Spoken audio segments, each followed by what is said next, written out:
बिस्मिल्लाहिर्रहमानिर्रहीम। अस्सलाम वालेकुम स्टूडेंट। मौज़म भट्टी आप लोगों की खिदमत में हाज़िर है आज एक नया लेक्चर लेके। जो 20 स्टैट का हम लेक्चर आज डिस्कस करेंगे, जिसके अंदर हम प्रैक्टिकल करेंगे, प्रैक्टिस करेंगे ग्राफ की। ग्राफ क्या होते हैं? सबसे पहले जो मैं ग्राफ आप लोगों के सामने ड्रा करने लगा वो है सिंपल बार ग्राफ। अब सिंपल बार ग्राफ की एग्जांपल ये है कि फॉर एग्ज़ाम्पल आपकी क्लास के स्टूडेंट हैं, उन्होंने कोई टेस्ट दिया है। क्लास के स्टूडेंट का नाम लिखना है यहाँ पे, स्टूडेंट्स नेम, नाम यहाँ पे लिख लेते हैं अली, वली, सुफियान और चौथा मैं लिख देता हूँ नबील। अब अली ने जो टेस्ट दिया उसमें उसने नंबर लिए हुए हैं। टेस्ट 1 में उसने नंबर लिए हैं 20, वली ने लिए 15, सुफियान ने लिए 10 और नबील ने लिए 5 नंबर। तो उसने ये कहा कि आप इसको सिंपल बार में शो कर दें। अब सिंपल बार में शो करने का बिल्कुल आसान तरीका है। आप 0, ये एक्स एक्सिस और ये वाई एक्सिस, याद रखिएगा ये जो नेम होते हैं इनको आप रखें एक्स एक्सिस पे,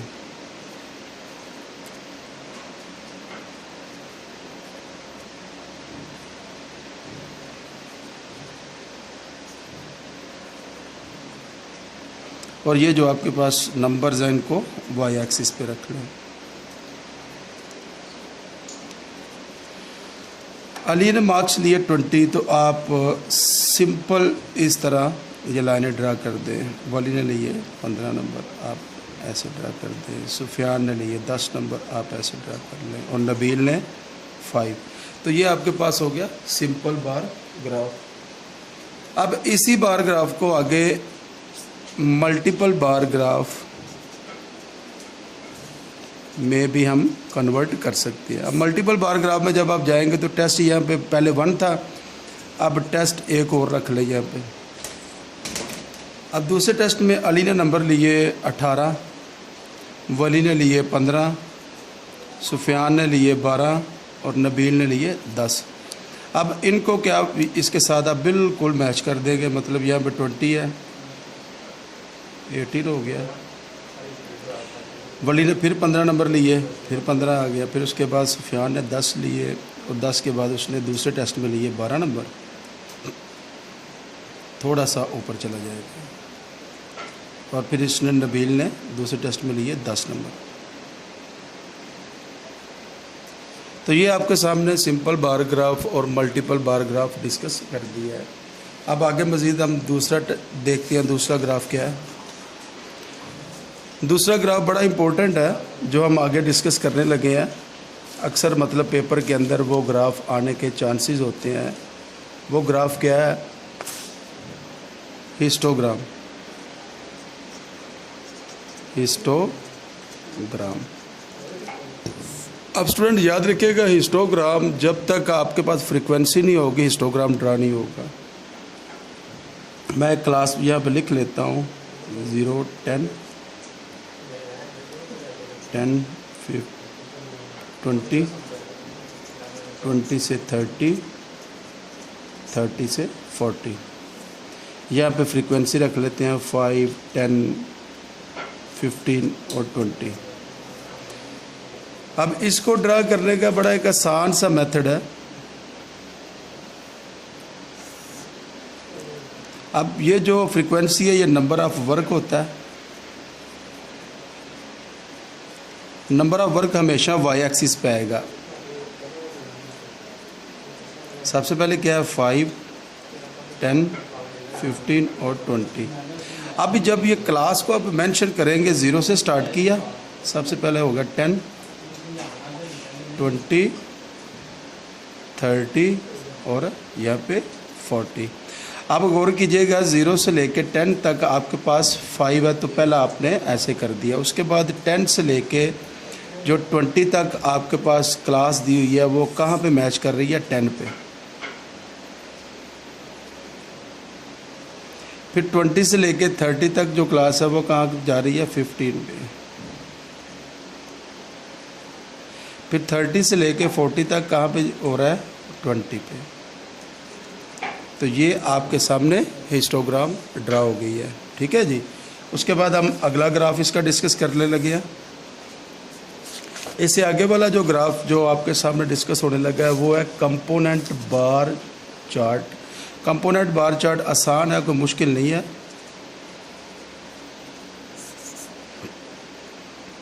फ़र्ज़ करें कि आपके पास है यहाँ पे पंजाब, सिंध, बलूचिस्तान, उसके बाद है सरहद।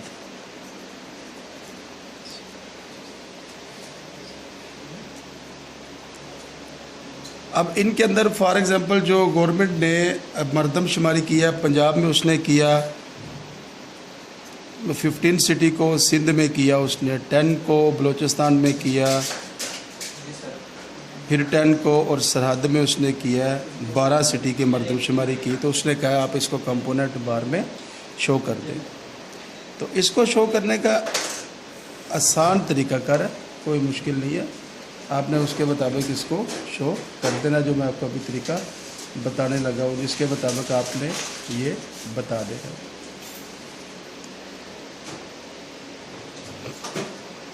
अब जब सबसे पहले आप पंजाब पे डिस्कस करेंगे तो आप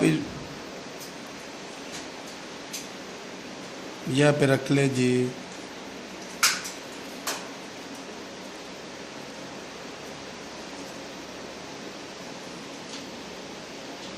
इसका सारे का टोटल देखें। हम यहाँ पे कर लेते हैं 5 का इंटरवल लेके ना, इसको बना लेते हैं।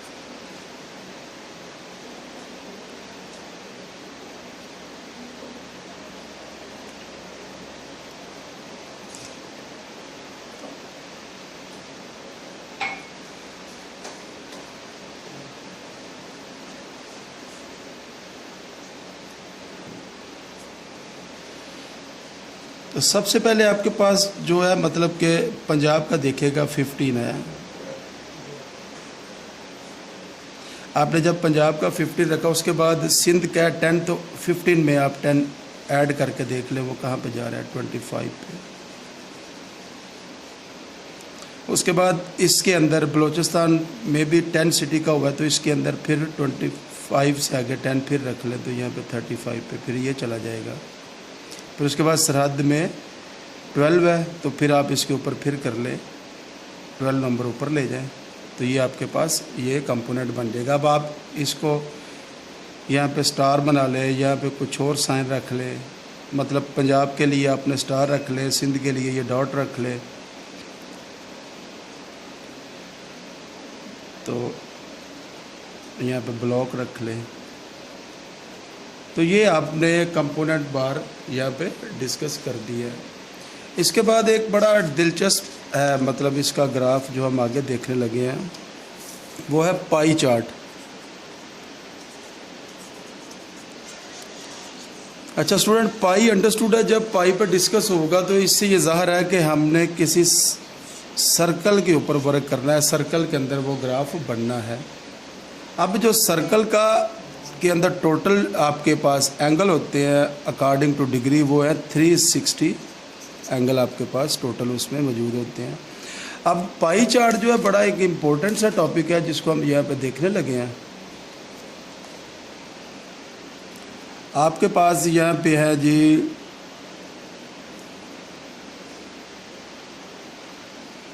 मैं यहाँ पे लिख लेता हूँ, कुछ स्टूडेंट के नाम अगर कहते हैं तो वो लिख लेते हैं। चले सब्जेक्ट लिख लेते हैं, stats, maths, computer, Urdu and English. तो ये आपके पास सब्जेक्ट लिखेंगे। स्टैट्स में 15, मैथ में 10, कंप्यूटर में 20, उर्दू में 13, इंग्लिश में 14। तो उसने कहा इसको पाई चार्ट में बता दें। अब पाई चार्ट में बताने का जो फार्मूला होता है वो क्या है, एंगल सेक्टर इक्वल है कंपोनेंट पार्ट, ये कंपोनेंट पार्ट दिए हैं, component part divide total multiply 360 degree. तो कंपोनेंट पार्ट क्या है, सबसे पहले आप इसका टोटल देखें क्या है, जो टोटल है उसको यहाँ पे मेंशन कर ले, कंपोनेंट पार्ट को इसके ऊपर रखें, 15 डिवाइड टोटल मल्टीप्लाई 360 डिग्री। तो आपके पास यहाँ पे कोई वैल्यू आएगी, उसका आपने उसको डिग्री में कन्वर्ट करेंगे तो उसको आपने इस सर्कल के अंदर जस्ट एंगल शो कर देना है और वो एंगल आपका पाई चार्ट में होगा। तो ये मैंने आज आपके सामने ग्राफ की प्रैक्टिस और ये आपको बताया ग्राफ कैसे ड्रा होते हैं। तो उम्मीद करता हूँ इंशाल्लाह आपको मेरी ये काविश अच्छी लगी होगी। इसके साथ ही मैं आप लोगों से इजाज़त चाहता हूँ। अल्लाह हाफिज़।